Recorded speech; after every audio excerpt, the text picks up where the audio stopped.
हाँ तो बच्चों, आज हम आप सभी लोगों को त्रिभुज के तीनों अंतः कोणों के योगफल ज्ञात करने का एक नया सूत्र बताने जा रहे हैं।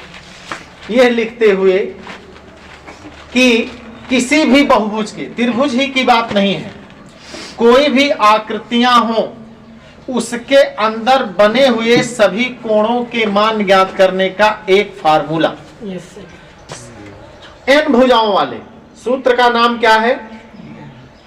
n भुजाओं वाले, n भुजाओं वाले, n भुजाओं वाले बहुभुज के, किसके?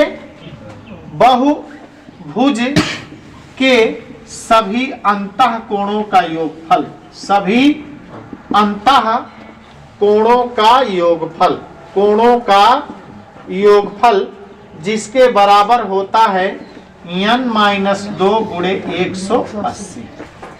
जहां n क्या है? जहां n भुजाओं की संख्या है। n क्या है? भुजाओं की संख्या है। जैसे यदि हम त्रिभुज की बात करें तो त्रिभुज में 3 भुजाएं होती हैं, तो n के नाम पर 3 लिखकर हम त्रिभुज के तीनों अंतः कोणों का योगफल ज्ञात कर सकते हैं। चतुर्भुज के चारों अंतः कोणों का योगफल ज्ञात करना हो तो n के नाम पर 4। तो आइए इसको जांचा जाए कि ये सूत्र सही है या गलत है। जैसे हम ये लिखें कि त्रिभुज के तीनों अंतः कोणों का योगफल, अंतः कोणों का योगफल, कोणों का योगफल। तो त्रिभुज में कितनी भुजाएं होती हैं? 3। त्रिभुज में कितनी भुजाएं होती हैं? तो n के नाम पर क्या लिखा जाए? 3। तो ये हो गया 3-2 गुणे 180। 3 में से आपने 2 घटा दिया, 1 बचा। 180 का आपने गुणा कर दिया, रिजल्ट कितना आया? 180। तो त्रिभुज के तीनों अंतः कोणों का योगफल कितना हो गया? यदि चतुर्भुज की बात करें तो चतुर्भुज में कितनी भुजाएं होती हैं? 4। चतुर्भुज के चारों अंतः कोणों का योगफल, चारों अंतः कोणों का योगफल, कोणों का योगफल। तो अब की बार n के नाम पर क्या लिखा जाएगा? 4। तो ये हो गया 4-2 गुणे 180। 4 में से 2 घटा दीजिए, कितना बचा? 2 गुणे 180 बराबर कितना हुआ?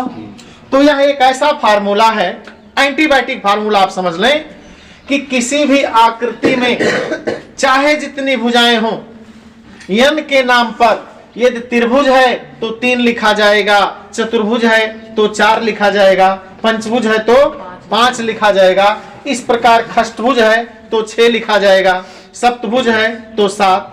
तो इस फार्मूले की मदद से आप किसी भी बहुभुज के सभी अंतः कोणों का योगफल बहुत ही आसानी से ज्ञात कर सकते हैं। धन्यवाद। देखिए ये दोनों कोणों के, दोनों प्रकार के, चाहे त्रिभुज हो चाहे चतुर्भुज हो, इस बात की जानकारी अधिकतर विद्यार्थियों को रहती है, रट लेते हैं कि एक त्रिभुज के अंदर 3 कोण बनते हैं और तीनों अंतः कोणों का योगफल 180। एक चतुर्भुज के अंदर 4 कोण बनते हैं, चारों अंतः कोणों का योगफल। लेकिन मान लीजिए आपके सामने कोई ऐसी आकृति आ जाए जिसमें 10 भुजाएं हों, जिसमें 20 भुजाएं हों, तो वहां रटकर काम नहीं ना चल पाएगा।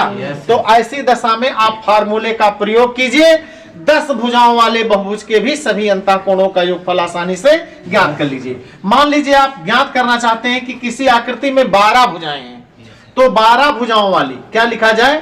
12 भुजाओं वाली, 12 भुजाओं वाली बहुभुज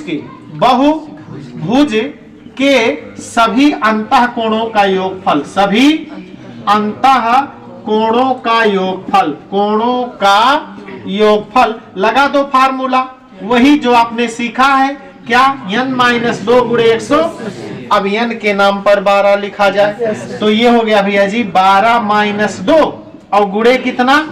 तो 12 में से 2 घटा दीजिए 10 और 180 का गुणा किया जाए तो रिजल्ट आया कितना? तो यह एक ऐसा फार्मूला है जो प्रत्येक प्रकार के बहुभुज के सभी अंतः कोणों का योगफल आसानी से ज्ञात किया जा सकता है। इसका प्रयोग आप आसानी से कर भी सकते हैं।